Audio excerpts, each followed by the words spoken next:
kahiji masa cepet as-sanah kasyahri wa syahru kasab wa samakal yaum kasah as-sa'ah kal dakik atau daki maka itu. Nah, setahun ko sebulan, sebulan ko seminggu, seminggu ko sapoe, sapoe ko sajam, sajam masa kumaha okos melem daun korma anu garing. Perat beres. Perasaan urang di akhir zaman, engke cakang jeung Nabi perasaan manusia di akhir zaman geus deukeut datang Imam Mahdi, neta teh cepet jasa. Kuari geus hampir kabehan nyaritakeun cepet. Sabada ki musannif nyaritakeun tentang syarat jadi pemimpin nu jumlahna aya 10. Kahiji syarat jadi pemimpin teh kudu beragama Islam, status muslim teu meunang kafir. Wa kudun mukallaf teu meunang budak leutik teu meunang muedan. Ilu kudu urang merdeka teu meunang kasipatan kuroki amat hamba teu beunang.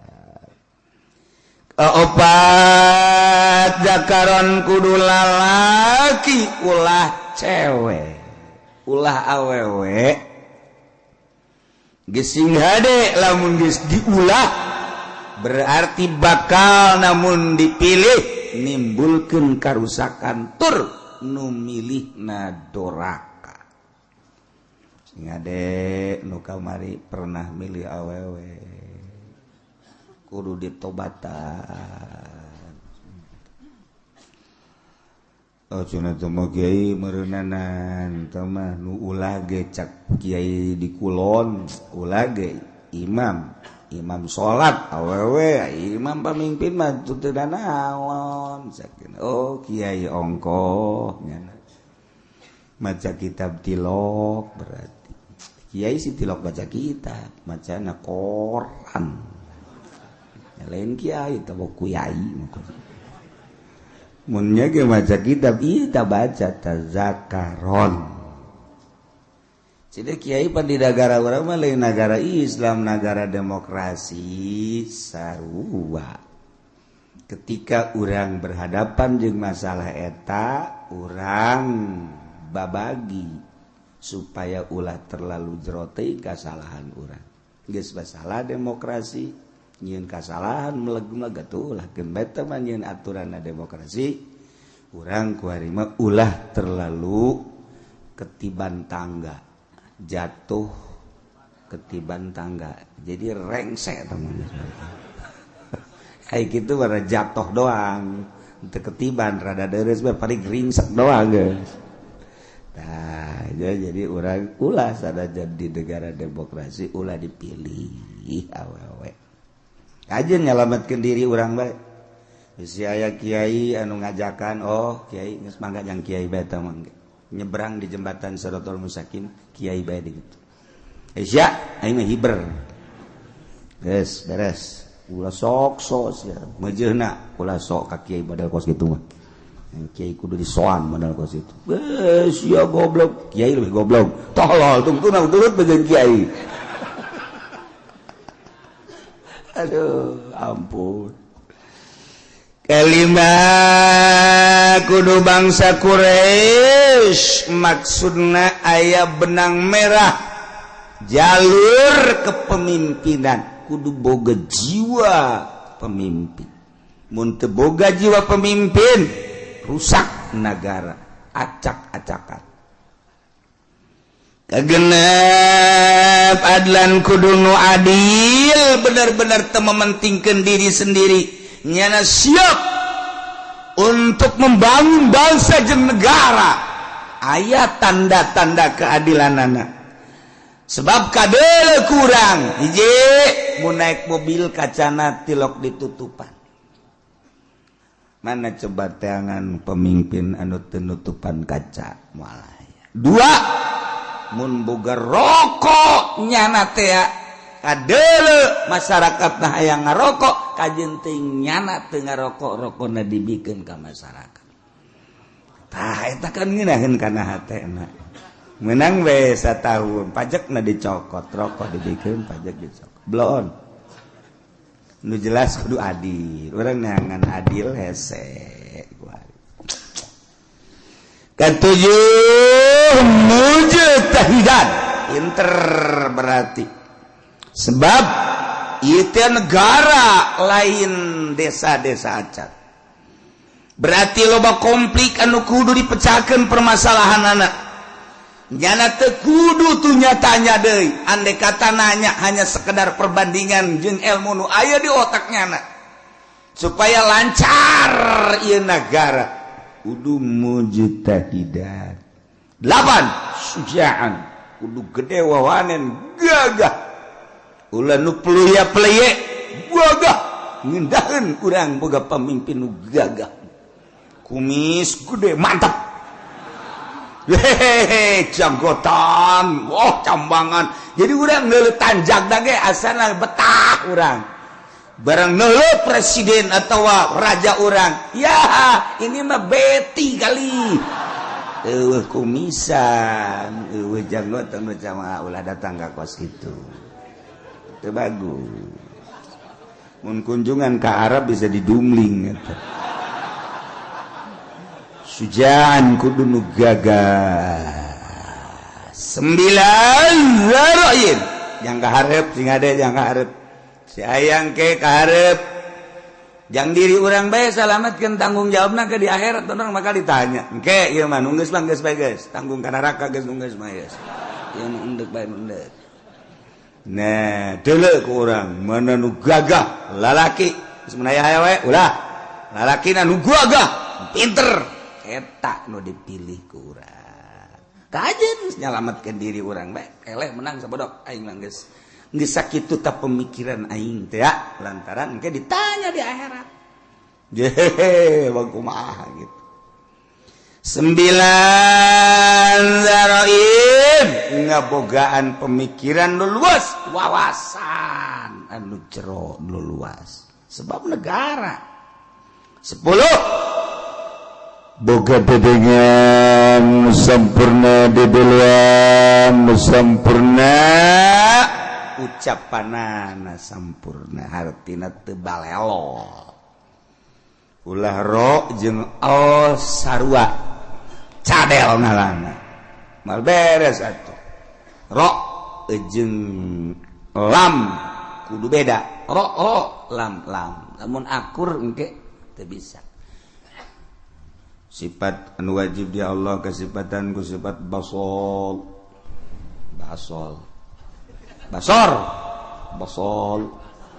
ro basol panjana cadel jadi basol ro lain l tungtuna dikurangan sifat wajib di Allah sifat baso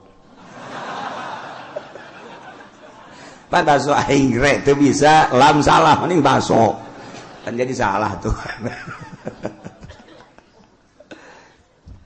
gitulah persyaratan jadi pemimpin Imamul A'zam presiden raja atau di bawah dunah yakni gubernur bupati camat lurah termasuk RT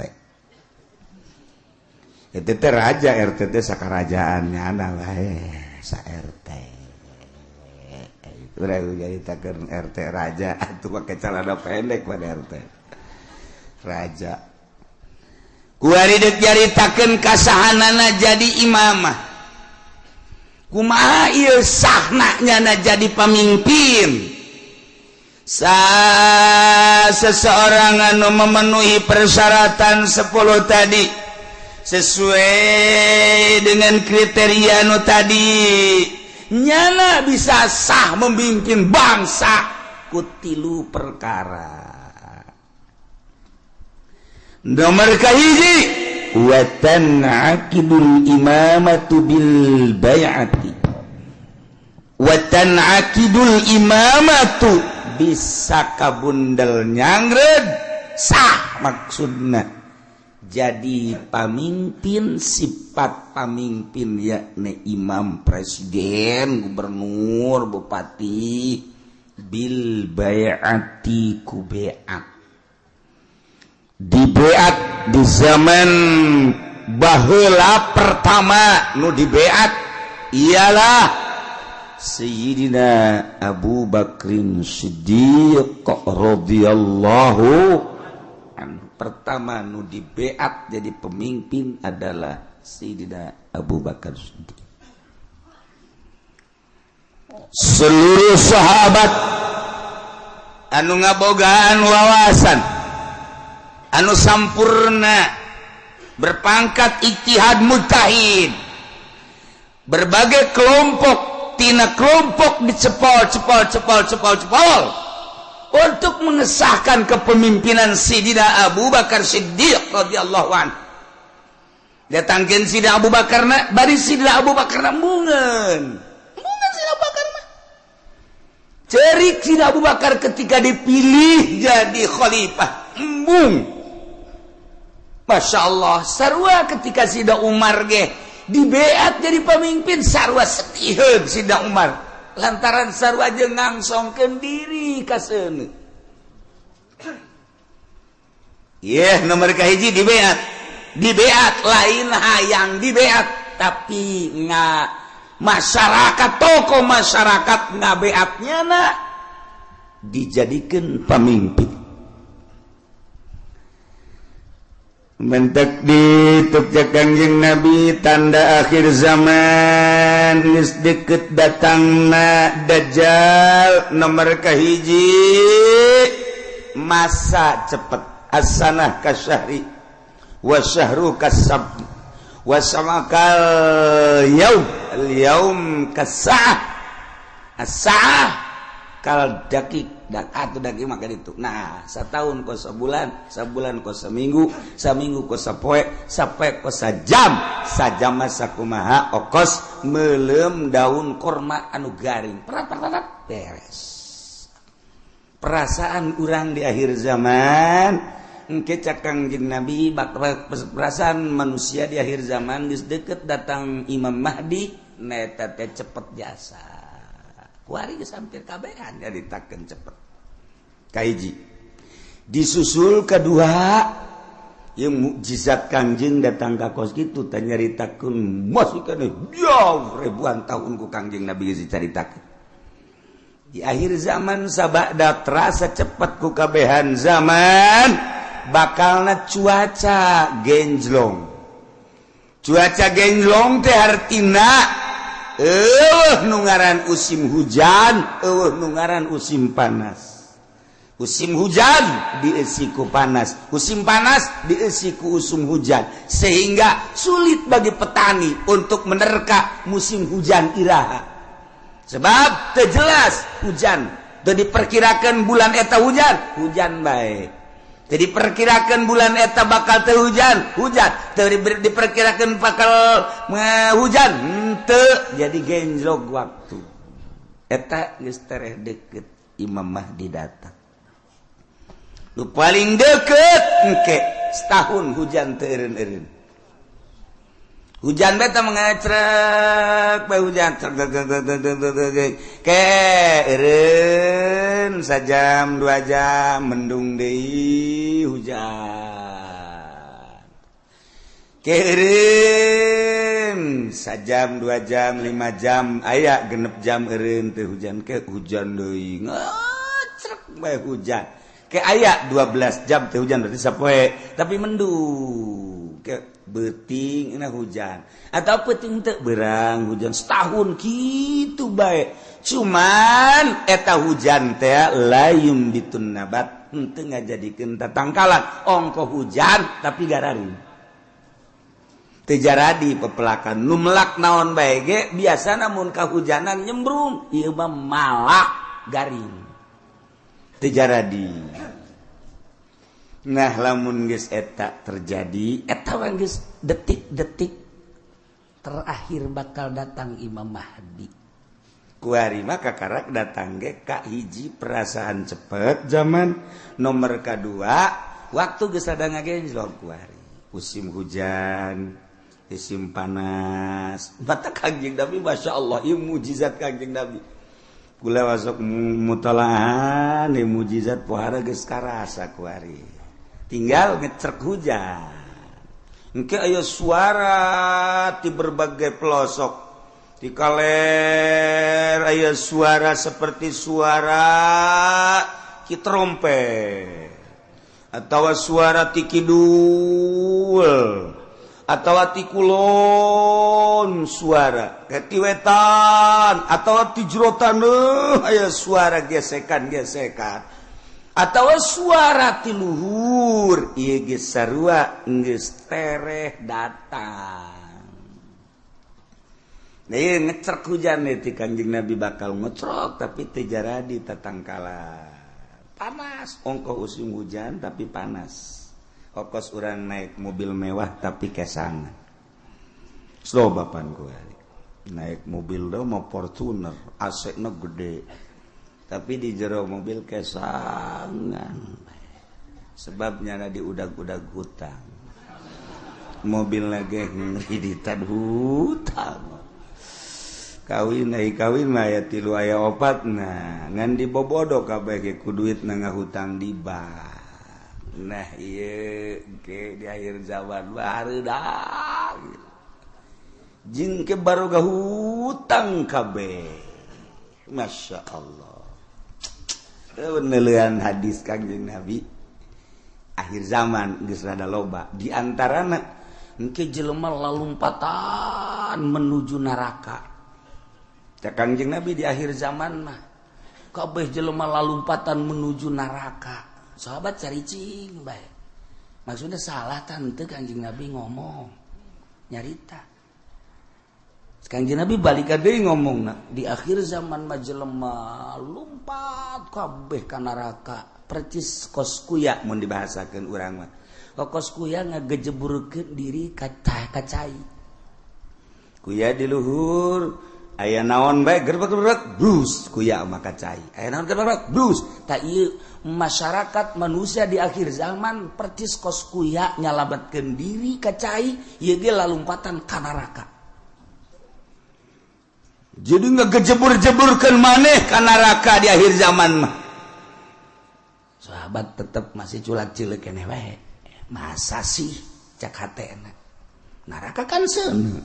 Mun jelema kudu ngagejeburkeun ka seuneu. Ima jelemana meureun teu normal di akhir zaman teh wae mah Kangjeng Nabi salah ye masih didengekeun bae ku sahabat asana meureun aya kekeliruan ieu Kangjeng. Kangjeng Nabi kan weruh sadurunge winara sahabat teh masih kene culak-cileuk banget teu percaya cak Kangjeng Nabi di akhir zaman ke jelema lalumpatan menuju neraka percis kos kuya nyalamatkeun diri ngagejeburkeun ka cai. Engke jelema masing-masing kabeh berduyun-duyun. Malah mah mun aya anu rada lambat kunyana disingkirkeun lambat sih ka neraka. Disingkirkeun kunyana aing teh lah. Jadi anu jelema-jelema anu ngahalangan di lambat sia ka neraka bae kudu lambat aing teh lah. Wih bari yang berani ayo aing teh lah geus aing jadi pamimpin neraka geus. Oh beranian dasar. Berarti kan geus 3 kali Kanjeng Nabi nyarita kos kitu tah. Berarti beneran nanya lah sahabat wani. 5 ya Rasulullah. Kunaon bisa kos kitu ya Rasulullah bisa jelema berduyun-duyun ka neraka. Sebab jelema kabeh memberanikan diri hayang jadi pemimpin. Mendaftarkan diri hayang jadi kepala desa. Mendaftarkan diri hayang jadi bupati, mendaftarkan diri hayang jadi gubernur, mendaftarkan diri hayang jadi presiden, hayang jadi menteri, eta ngaranna bermenuju neraka jahanam. Ya Allah, ya Rabbi, urang lamun ngomong kos gitu pan bupati dah kiai bibisana. Tok, sama kos gitu mah. Ya, aing mah keur ngaji, sia dek ngadengekeun atuh teu kaji. Jadi mah ngaji ge ieu bangsa jeung jelema nu kos ka dieu be nu laletik aing. Muga de mah teu kudu ngaji geus, sia jeung Kiai Golkar bae ka ditu. Aing mah keur nyaritakeun akhir zaman. Mun teu percaya datang bae dibere kitabna baca ku sia. Iya, itu bisa cana macana. Emang siapa jadi neraka tuh bisa maca kitab? Ya anu ahli sorga mau bisa maca kitab. Waduh, cak meri maju makan yang gente. Teu ge pandai ngadengekeun. Pamimpin mana kuari nu daek ngadengekeun ngaji nu bener? Deuleu sa Indonesia. Ayo teangan camat nu daek ngaji nu bener. Sugan aya di Pandeglang mah, sugan aya di Serang mah. Coba sugan aya bupati nu daekeun ngaji nu bener. Nu bener ieu mah maksudna ngajina nu bebeneran Al-Qur'an jeung hadis beneran. Ya, ceuli aing sumpungkeun. Asal aya bae ge. Mana gubernur? Ieu mah ngaji bae heula ulah ngalaksanakeun ngaji nu bener mana? Mana? Mantak aing ngomong kos gitu teh bibisaanan sama kiai cenah teh. Gitu aja nih bibisaanan aing. Terus ya itu percaya sia. Atuh babagi bae ge di akhirat. Dah, di surga mah lain nu ki uci anu pangeran. Aing mah wau jeung pangeran goblok. Ya, gue ini sombongannya lah. Sombongan gitu mah meujeuna. Pajar baik bener bae sombong lah. Tangkorak sia. Nah, ieu mah keur carita di akhir zaman. Eta Kangjeng Nabi deuleu lah dikena kitab Mukjizatur Rasul fi akhir zaman. Aya kitabna beuli. Geus mah jang pamimpin bae beuli. Sia mah teu kudu lah. Cukup ngadaengkeun di aing geus. Ya Kiai Golkar tilok ngomong nu kitu pan. Kiai partai tilok aing ye kudu ngomong ye. Berduyun-duyun jelema menuju neraka. Kaget sahabat. Salah ngomong meureun Kangjeng. Berduyun-duyun jelema ka neraka. Asana lain meureun. Berduyun-duyun jelema ka neraka. Aya anu mandeg disikirkeun. Awas ya, ayo sia mah ka nerakana. Halangan aing. Oh, berarti bener cek sahabat. Lima ya Rasulullah kunaon? Lantaran jelema memberanikan diri hayang mimpin batur puguh diri nage bobolokot ku dosa.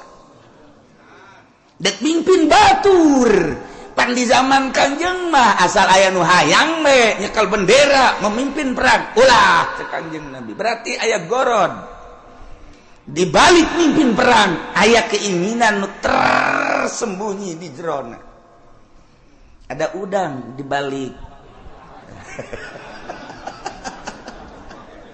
Aduh. Ewa ongkos nulungan rangda. Eta teh ada udang di balik rangda eta ka jeung hukum ge. Aya rangda katabrak sapeda di ais. Eta teh lain sangais-gaisna. Mun ditanya karunya jasa katabrak sapeda cak cenah. Isukna aya nini-nini katabrak motor diantapkeun ku nya. Goblok teh Haji Pendi blon. Korek ada udang di balik eta. Aduh, Masya Allah. Nah, iya ge, jekel bendera ketika hayang. Teh cek Kangjeng Nabi. Aya goron ketika embung karak ya. Masya Allah mulus berarti. Nah, jelema di akhir zaman teh anu memberanikan diri hayang jadi pemimpin, berarti nya anak keur lumpat menuju neraka jahanam. Jelema anu dagang di akhir zaman mah berarti jelema anu siap ka neraka nu dagang ge. Sahabat kaget, je pan ka dagang-dagang atuh.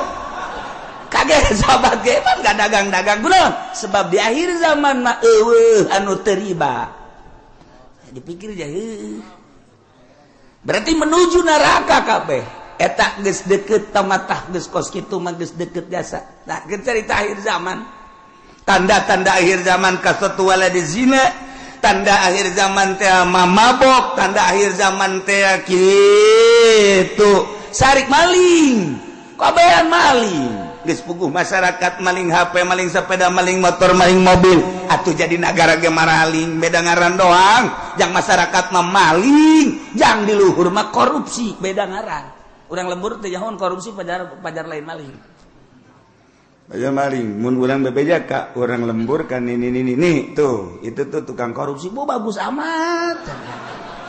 Bagus, saknya teh. Itu nyahoan korupsi nya mah.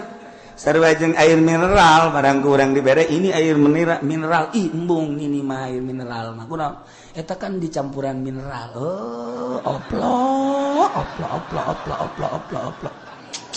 cek jana meureun mineral teh pajar ragi lah kira-kira gitu tah nih air mineral bagus nih embung ini mah ai kudu dicampuran mineral mah je ini udikna ge belah ditu deui udik tamat ti udik teh masih 2 kilometer ka ditu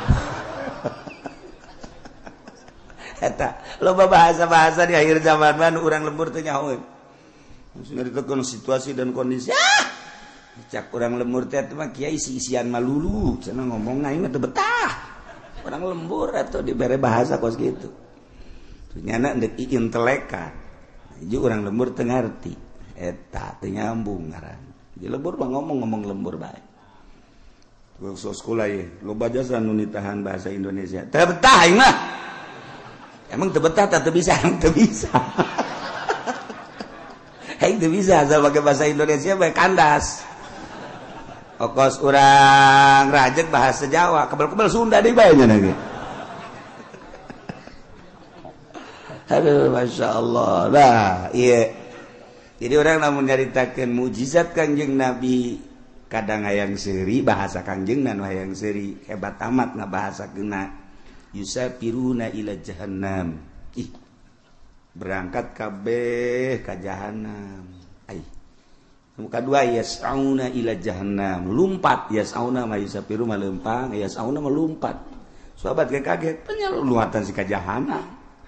Orang bener siaulah yang serikeun pamimpin lumpat ka jahanam nu tadi kadua pedagang ge orangana lalumpatan ka jahanam nomor katilu cak Kangjeng Nabi di imah bae ge tetep ka jahanam bae yeuh ajeuna mah kabehan tah bupati rada lega bae tadi masa ka aing doang cak bupati jeung gubernur sia ge sarua ayo atuh berjamaah lah 5 ya Rasulullah kunaon make jeung di imah bae ge sebab di jero imah ge teu kaluar tina maksiat di jero imahna di jero kamarna nyieun kamar deui di jero kamarna nyieun kamar deui dipoekan tetep maksiat bae Allah Karim sebab apa di jero mainnya geus bisa make jaringan internasional sanajan di jero kamarna di kamaran deui kamarna dipoekan tapi nyana bisa nempo Hollywood di jero kamarna di kamaran deui dipoekan tapi nyana keur aya di Hollywood ya Allah ya Rabbi Masya Allah pindahkan keur aya di California Masya Allah pohara ya Allah jauh teuing lah ke California mah pencet deh Texas woi cek nini eta sih negara mana ulah loba omong nih nini mah nini bae nyahona paling ge bojong bae kendal bae nyahona bangsa nu karari itu bae teketos bae geus nyahona kadinya bae pugu di bojong geus sareng di Texas kuari mah eueuh nu teu akur kuari kahirupan di Amerika jeung di Citra aja atuh beda kahirupan di California jeung di BSD aja teu beda saeutik-eutik can akur sok deuleu naon nu eueuh kuari di BSD lamun di Amerika urang ningali minuman bebas urang turun di pesawat di Abu Dhabi minuman timimiti segede cinggir datang ke segede awak minuman haram aya digeulak di Abu Dhabi, cek urang ieu negara Islam nama ieu, tapi pan minuman pohara. Meuli urang roti di dinya. Plek, nu belah ditu belah kulon nyelempet dibuka. Aya gambaran jerona. Roti. Kula gitu bebejakan nu sejen kula doang eta. Besi aja mareuli.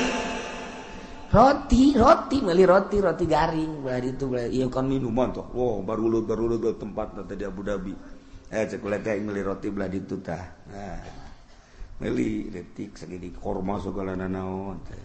Dibeli buka aya gambaran. Sia seuri emang ngarti tah naon sih.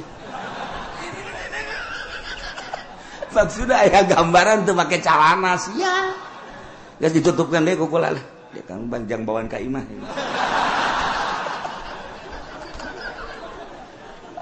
Masya Allah Karim itu beres haji carita kan hanya ngarokok kan temenang ngarokok bebas ayalah tempat-tempat di bandara teh di itu hiji dia ya karena ada sepi di dia ya kula asup kadinya keur asup mah kula sorangan menang meureun menit brus urang baru le datang marah ke calana make sakieu ya aing betah ya cek perlakuan ngalakukeun nu teu senonoh di jero dihareupeun manusia-manusia geus biasa kaluar we kula masyaallah karim eta di Abu Dhabi kos kitu di Abu Dhabi encan di jerona eta kakarak di bandara masyaallah karim encan di Amerika na encan di Inggris encan di Jerman di Prancis teu kudu jauh-jauh di urang emang kumaha gitu masyaallah tanyakeun ke kacamat ge nanyakeun ka camat berarti rahasia geus teu kudu nanyakeun ka urang lembur ka camat anu gaul tapi camat saha teu jauh kula wae teu jauh gitu jauh jasa 1 2 3 4 camat nu gaul nu sok biasa kapanggih di satelit teu sia mah geus moal nyaho satelit tadi mana dasar lembur sia mah kampungan kos kitulah Indonesia eta ge Tangerang mantak berduyun-duyun menuju neraka di akhir zaman geus eueuh anu henteu lumpat ka neraka ceurik kabeh sahabat ketika ceurik tetapi aya keneh manusia di eta zaman anu tetep ngomongna teger bae nyana menjaga mata ceuli jeung sajabana tetep bae ka Allah eta teh cek Kangjeng Nabi saeutik na ge saeutik deui qolilan bahasa qolil teh saeutik aqol min golil jadi itu bahasa Kangjeng Nabi aqol min golil leuwih saeutik tinu saeutik jasa mun cak urang saeutik jasa eta ge direntogan bae ku bangsana deui nyana negakeun ke hak negakeun adil jujur dina kakarak nyarita doang geus direntogan ku berbagai tokoh ku berbagai masyarakat jeung ku berbagai tapi tetap aya bae cek Kangjeng Nabi datang ka engke Imam Mahdi turun datang ka Dajjal aya bae hiji mah setiap negara kabupaten dibere ku Allah hiji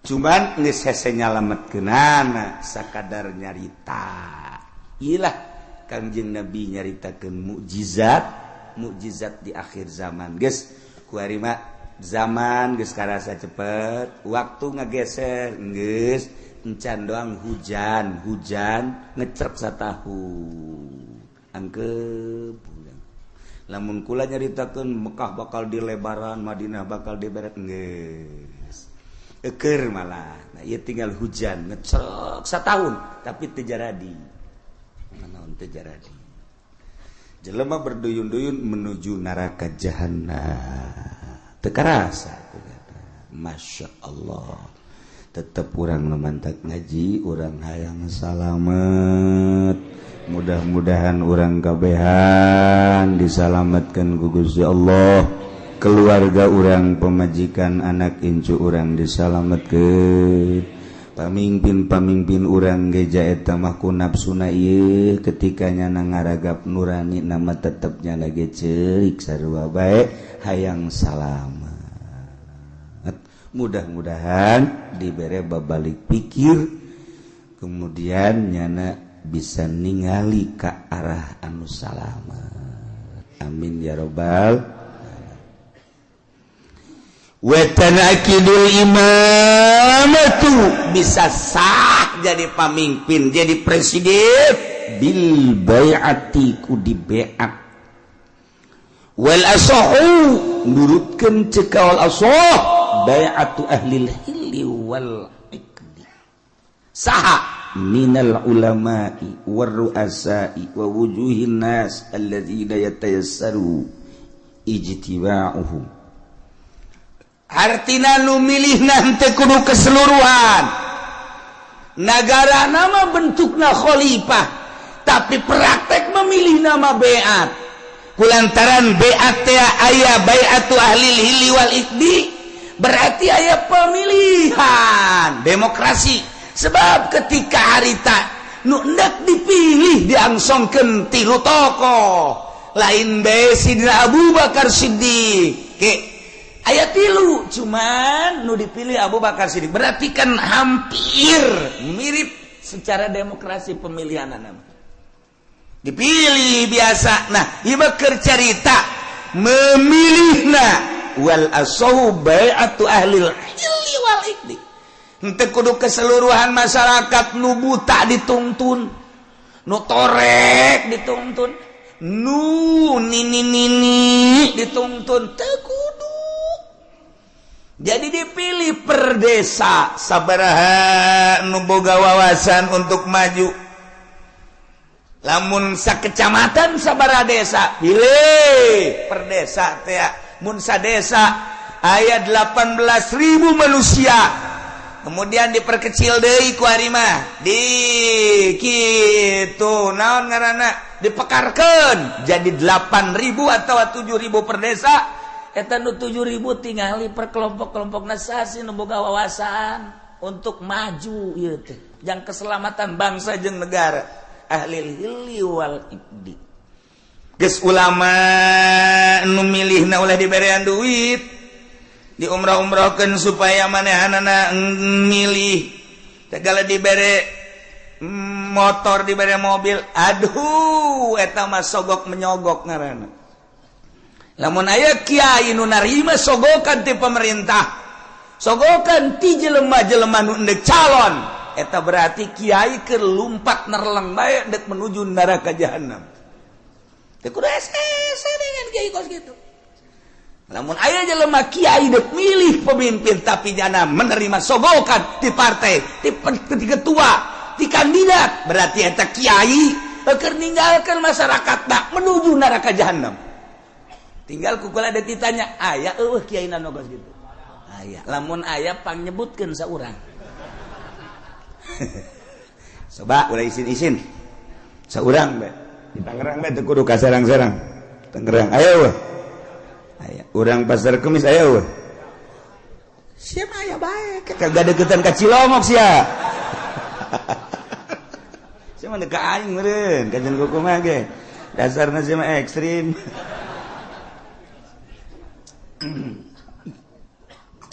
Nah ulama memilihna boga wawasan di samping ulama ruasa pemimpin-pemimpin tokoh-tokoh wa wujuhin nas tua-ketua manusia anu gampang kumpulna dalam rangka menyatukan visi dan misi untuk memajukan bangsa jeung negara. Masya Allah nu milihna nu kos kitu yes kuari maka simpulanana bae wa syartuhum sifatus syuhud syarat jelema nu endek mengangkat kepemimpinan ulama tokoh termasuk kitu kepala-kepala kampung dan lain-lain sebagai berbagai lapisan masyarakat anu dianggap mempunyai wawasan syaratna sifatus syuhud sifat saksi nu kira-kira nyana jadi saksi sah berarti kasifatan minal adalah wa gaya nu milihna kira-kira santai jadi saksi sah berarti ngabogaan sifat adalah eta jadi henteu sakabehna ieu mah kabeh kita milih nu embung dibere duit anu embung ge dibere mobil keuna ngeungkeuy milih ka ditu dipaksa karana eta kos kitu mal beres satungtung pemilihan umum model kos kitu nagara ulah diharapkeun kudu beres satungtung kiaina nu endek ngararapih ngabantuan jangan luruskeun nagara nyana ngabutuhkeun kana sogokan keneh ieu mal beres nagara nyana nu sok pidato wow arosy wal naon gara-gara dituna finar cek nyana ya arosy wal murtasi finar nyogok nyung narima sogok ka neraka nyana tas dibere motor mio Cekal huluna. Aisyah ngomong goblok. Iya ngomong. Itu bareres goreng kiai. Ongkos jelema di kota, Allahu Akbar. Allahu Akbar. Aya nanaon Allahu Akbar. Pas azan, Allahu Akbar, Allahu Akbar. Tiap tadi Allahu Akbar. Beratas itu, Allahu Akbar. Wayah azan Tekan teu beres eta. Geus balikan urang ngaji, kuari hudangkeun awak urang nu keur hees supaya gigisik tempo gerak ka alam barzah. Ulah neuleuan batur awak urang bakal dibaringkeun di alam barzah. Eueuh nu dibawa kabeh ge sugih teu dibawa, gagah teu dibawa, kabeh ngan awak urang we jeung boeh. Dibukakeun ieu na ditempelkeun pipi urang kana taneuh. Sakadar urang gagah, sakadar gagah keur hirup paeh mah geuninganan kos kitu. Sugih keur hirup paeh mah geuning kos kitu.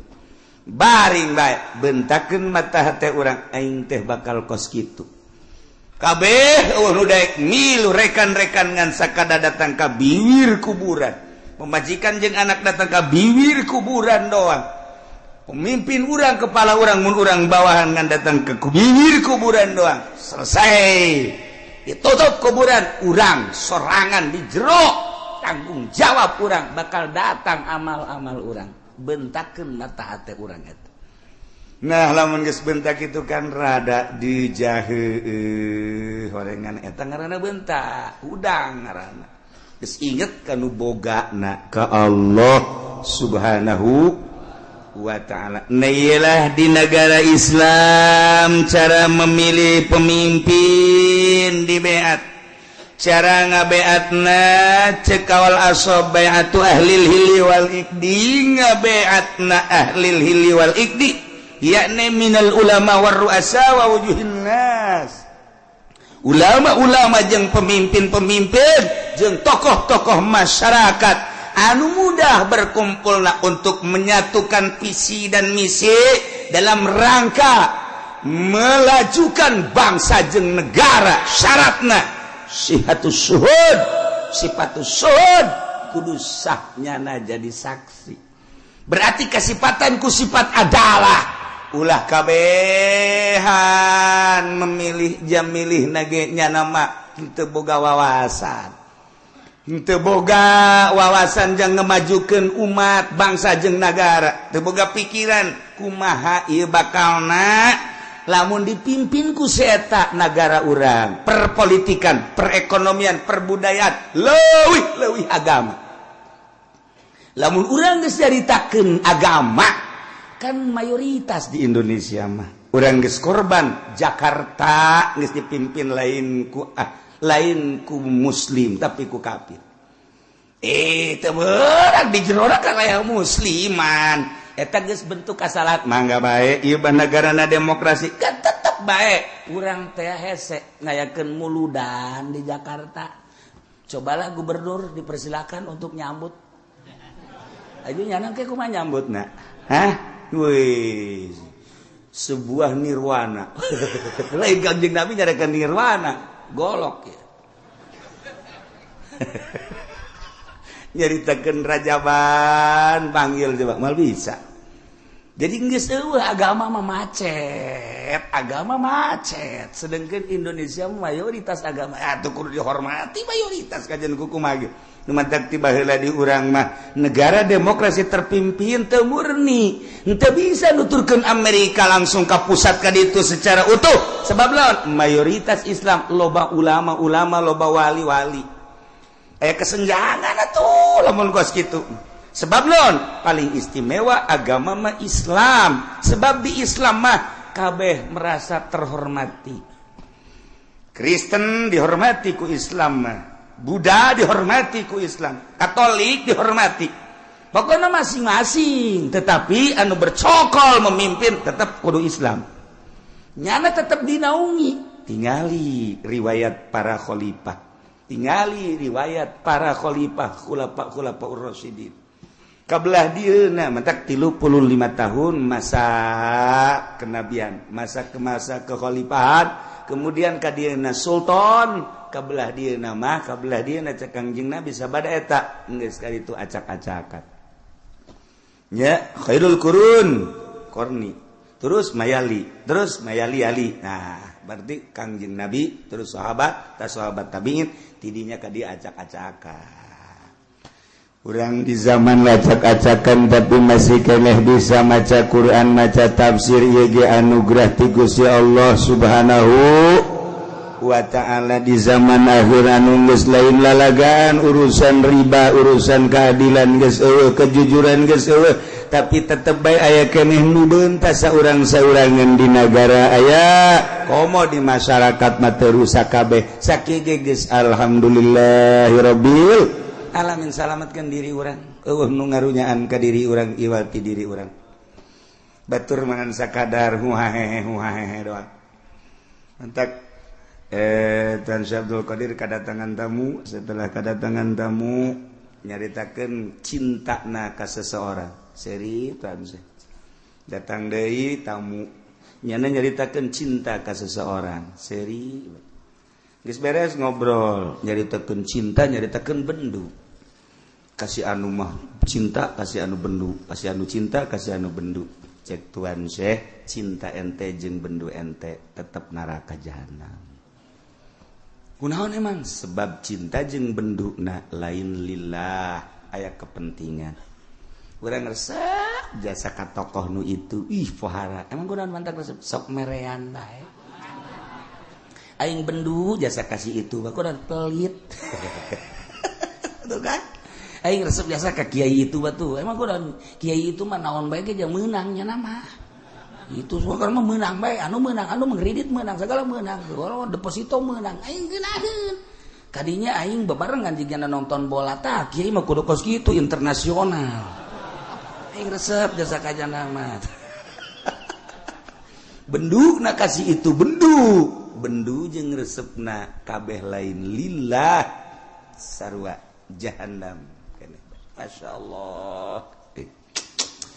Dah ini nomor kahiji jelema diangkat jadi pemimpin melalui pemilihan di BAT dipilih ku ahlil hilli wal ikdi nu milihna ulama ruasa wujuhin nas yakni nu kasipatan ku sipatus suhud sifat adalah sahnyana jadi presiden lantaran dipimpin ku jelema-jelema ku tokoh-tokoh ku bangsa-bangsa anu ngabogaan wawasan tur ngabogaan sifat keadilan nyana mimpina dengan prima ngeunaheun teu leceh. Falamma qawsaru ayunan nas واسترهبوهم وجاءوا بسحر عظيم الله أعلم بمراد kala ngucap ya Kangjeng Nabi Musa ngucap-ngucapin lapad alku nibakeun sira kawe amrun lil ilmi yaiku parenda kadua ngirinan litaqadimi raqaihim kalawan andinginakeun nibakeun aya sahara kabetawasulan bihi na ara-ara gawe lantaran kalawan Kangjeng Nabi Musa tawasulan kena ara-ara tawasul kalawan musawasul tetaktik ilahi lagi mari ngarahirkeun hak. Falamal kau maka samang-samang sanibakeun ya sahara kabeh balahum wa isyahum ing pirang-pirang tampara sahara lan tetekene sahara pirang-pirang tetekene sahara asaharu maka pada ngalalihir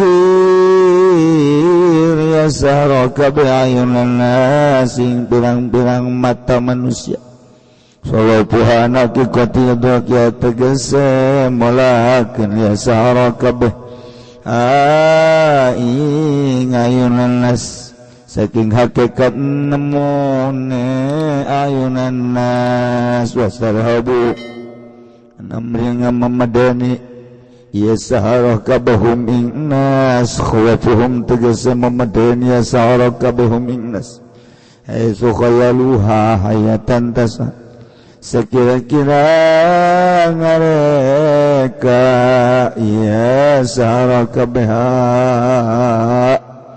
ing hibal wa isyahum hayatan tasa ing ulah kang gede atau hayatan ing ulah tasa kang luar leori hayah waja'u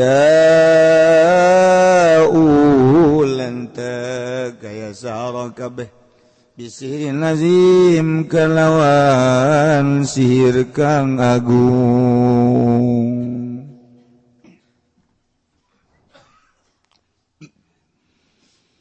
wa auhayna ila Musa an alqi 'asak فإذا هي تلقف ما يأفكون والله أعلم بمرادي وأوحينا lan ngawahyu wanisun agung ila Musa maring kangjeng Nabi Musa an alqi yen tan nibakeun sira Musa sok aing tetekeun sira Musa paida maka kaget ia utawi asotal kofu iku ngaleg-legan ya aso bihapi ihdatain kalawan den buang salah sawijine tarar minal afsi saking asal tatal kofu tal kofu mana netap dali itu tegese ngaleg-leg iya aso maya pikuna ing barang kang nyarulap ya sahara kabeh iwa yaqlibuna tegese ngabalikeun ya sahara kabeh bitumuhim kalawan tipu sulape ya sahara wa qa'al aqu wa batala ma kanu ya'malun Allahu a'lamu bimuradi makatuni bapa haqq sabata tegese tetep ya hak wa dhahara lan lahir ya haqq wa batala ma kanu ya'malun lan batal apa barang kang ana ya saro kabeh ya'maluna iku migawe ya saro kabeh minasiri saking sihir gulibuna likawang qalabu soginin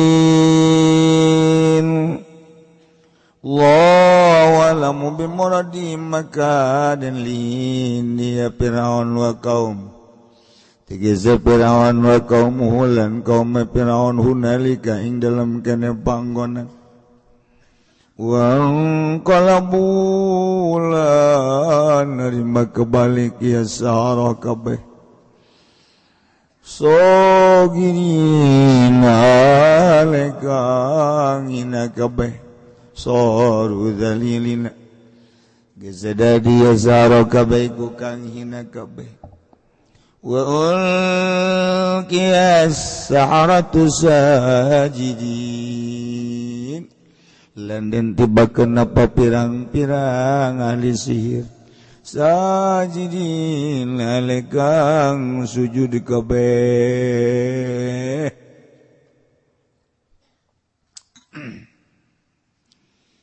qalu amanna bi rabbil alamin Rabbi Musa wa Harun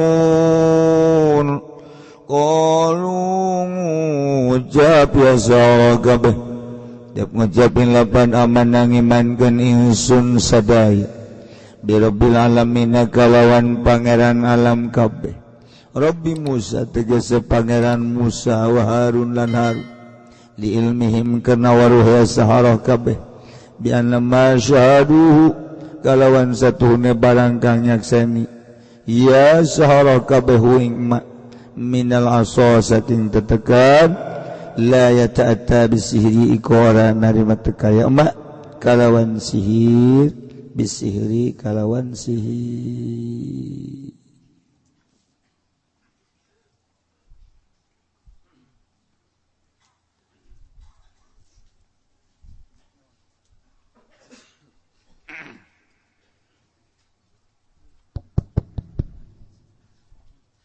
Gedekan saya dik bisa. Hah? Oh.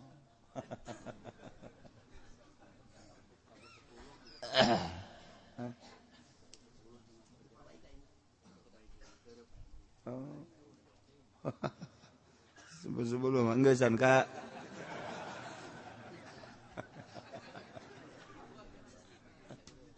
Allah karim.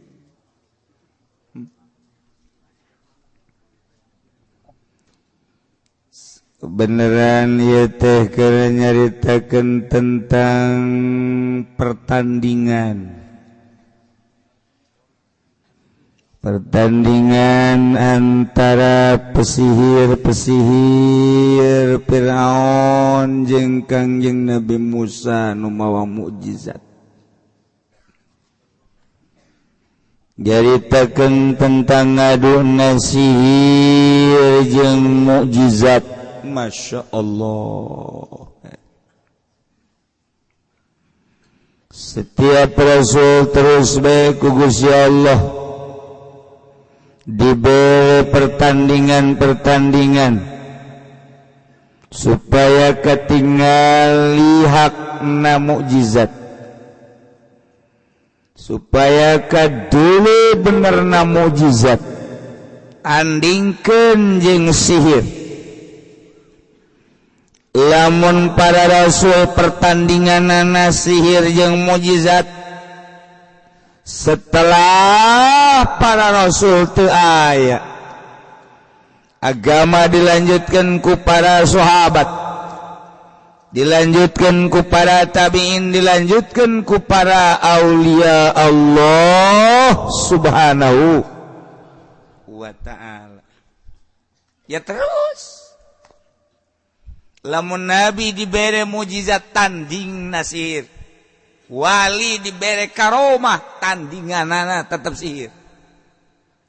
Teluh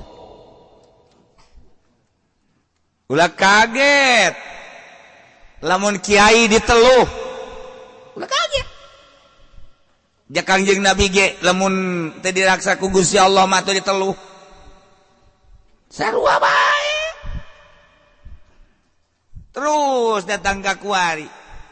Terus perseteruan jeung pertandingan antara sihir jeung mujizat, sihir jeung karomah, sihir jeung maunah. Maunah ulah maunah. Maunah tunggak gajah tahu. Sekali jadi. Pertandingan. Duh cenah aing masih amat jadi kiai. Kos kitu mah jah, cuma lain ti kiaiin meureun. Can ge jadi kiai geus ieu. Eta cenah besi ditelu. Tuh kayak ujung-ujung sama paeh bae. Di paeh perang syahid. Paeh ragag cilaka syahid. Paeh ditelu syahid. Allahumma ya qadiyal hajat. Siapa amin bangun dek neluh ka aing.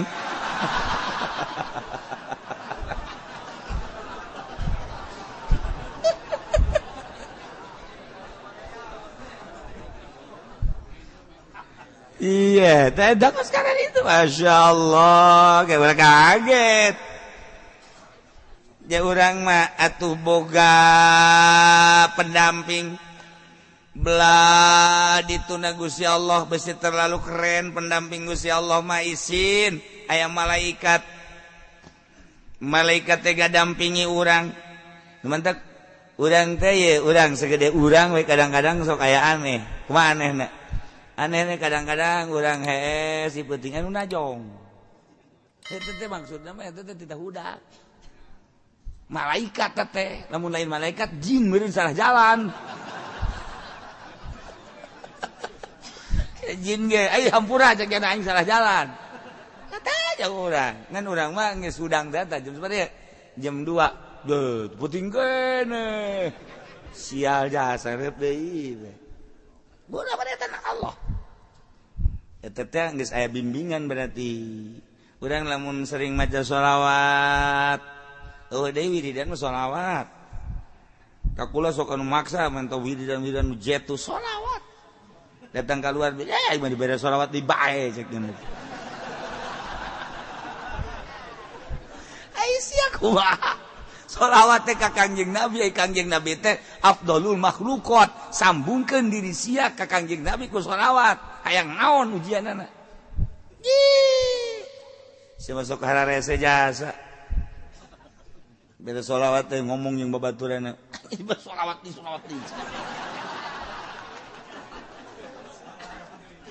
Hayang naon atuh sia hayang naon. Urang dibimbing ku Allah, dibimbing ku malaikat. Lain lalagaan bimbingan. Lamun cacak bimbingan moal kuat. Moal kuat tu mantak kuat ge. Seorang penegak agama aya ngabimbing. Boro-boro naon nafsu nabe dibimbing ku Allah. Ulah. Nafsu. Ulah, cilaka dibimbing ku Allah. Tah hayang aya nu ngabimbing model kitu teh eta teh kudu loba hudang ti peuting, kudu zikir, maca sholawat, kakarak di jero hate ngegelempeng blek. Beda. Di jero hate teh aya eusian. Eusi teh eusi ma'rifatullah. Nu mawa wani, nu mawa teges, anu mawa lesang. Marifat. Ngomong eta kapan lamun teu marifat mah teu lesang. Ai hartina teu lesang teh aya muatan bae. Ngomong urang di hareupeun bupati muatanana amplop. Ngomong urang di hareupeun anu ngariung muatanna berkat. Kos kitu bae kan tuh. Atuh teu bener kumaha aja sia makarar itu. Eta teh kudu dibenerkeun ku sia aja ingin nyaho.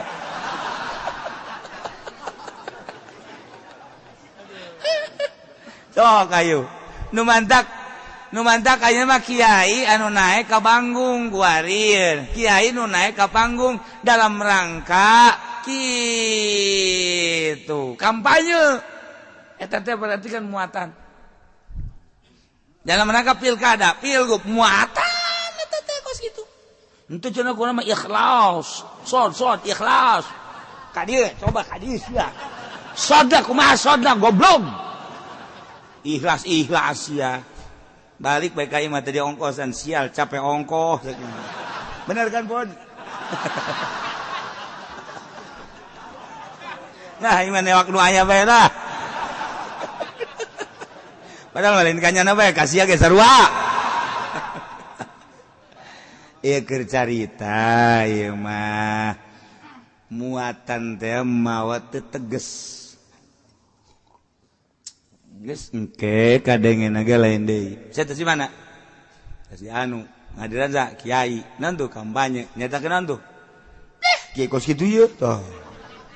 Mulai heuy, eta teh kiai pinter teh teh. Pinter tinggal pinter. Ngundang ditu. Ngajakan ke partai. Beres sama kiai. Ji sia ngadengekeun ongko teu beres ongko. Nya na meunah dibere duit aing. Tuh. Mantak babagi po datuh. Ya gara-gara sampai ke letikos ya. Aduh. Masya Allah. Katara. Aya muatan urang ngadengekeun we ulah kebel dengekeun ku urang sok kiai. Inu hajat, muludan, rajaban. Antara aya muatan jeung eueuh kula sok rinci kula mah daripada ceramah ngaji jeung ngadengekeun lillahi taala daekan ngadengekeun. Resep kula ngadengekeun teh resep. Batur mah cenah teu resep kana kula henteu. Kula mah malah lamun ngomong teh geus embung ku ari. embung lah yang besiku Allah dicarekan salah naon gitu buka pikiran teh tah aing ngadengekeun mah tuh salah-salahnya anak kita tuh aing resep atuh terus atuh bamalerkeun kan gitu aing ngadengekeun mah ngarokok teh naon teh lah gitu. Sok ngadengekeun gua lah teu kebal lah coba muatan katara kudu bisa ngaji bilagah mah komo tek geus katara kajian ku kumaha ge geus nu teu katara saeutik ge urang ngaji bilagah teh aya makom likuli makom makol likuli medan rijal aya muktado nganyahoan kurang kamari aya Habib Salim Jindan NKRI marka naon marka bingung kan urang orang harga mati atuh urang matinya apa pajar marka atuh marka mah jalan cek urang teh kunaon eta lain haolan nyaritakeun eta berarti muatan NU kan NKRI mah berarti nyana keur nyaritakeun NU kabawa ka Habib Lutfi ka NU-NUan nyaritakeun Nusantara kan Nusantara mah NU nyaritakeun tentang Muhammadiyah eta teh Sayyidina kan eta mah perseteruan antara NU jeung Muhammadiyah kabawa kanyawan ku ahli ngaji mah kaluar tina jalur deuk saha mantap resep ngadengekeun teh resep marga aturan mah marga lamun marga mah di Bandung marga hayu henteu salah nu salah ngan kaluar tina muktado cek tukang ngaji bilaga ya paranti nah teh ieu mantap ngaji ulun-ulun kieu ye sesuai jeung makom sapekerna rusak dilun situasi makom ayo naik naon ieu tok geura kiai mana bae naik ke panggung kanyawan ieu muatanna NU muatanna partai muatanna kitu pilkada pilgub atuh bakal kanyawan nah tina muatan-muatan eta niatna engke ku urang dideuleu naon niatna Allah Maha Uninga takula geus dibere embung muatan-muatan gitu teh ngaji bae ngeunaheun sana ngaji mah bolon sia goblok sia cek kiai aing dibolon-bolon balik sia aduh jangan noel di kacamat urang balik yuk los sia yang ngejebur ka neraka ulah didengekeun kulantaran maksudna naon maksudna teh supaya nyana ka Allah sugan marah nyana teh paling aya 1 2 3 4 5 6 7 8 marah atuh sabodo jaing mah teu ngamusul ngamarahan nyana maksudna deuk dijadikeun dibawa ka Allah sabisa-bisa daek nyana ngadengekeun Allah berarti menang hidayah teu daek cenah mundur bae yuk ngajina yuk didinya mah didinya dicelokan urang jauh cenah abe babari balik atuh los emang aing teu nyaho kitu jauh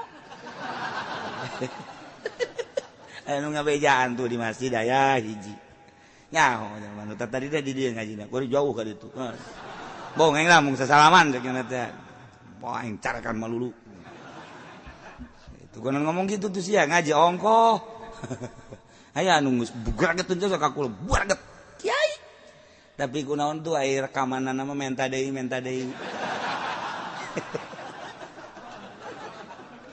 emang gua teh nyaho tuh nyaho jadi mah direkam ge embung tiba lagi ulah ngan sararia bae juga rekam aja tak kiai nu tegersepeun ka kula teh rekamanana mah boga gunyana terus bae didengekeun eta kan malu-malu kucing ngaranna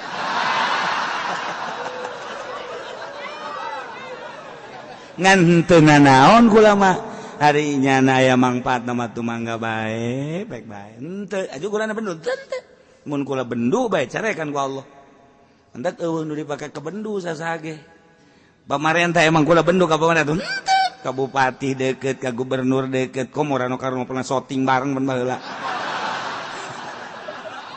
gara-gara sapeker kos ge jadi kieu tah atuh teu bendu teh naon ka WH ka Arif henteu nyana urusan nyana manusia kula urusan kula manusia hubungan kemanusiaan akur pagawean beda-beda kula mah kula nyana mah nyana wayah kula nyaritakeun agama kadenge ku nyana teu bener henteu benduk kula makanya anak nyana benduk ka kula urusan nyana cenah aing mah teresep ka kiai ya tuh boro-boro nyana rang da kolot ge teresepkeun ka aing kecuali nu ngora sia sok bisa bae ieu ngaji naon sih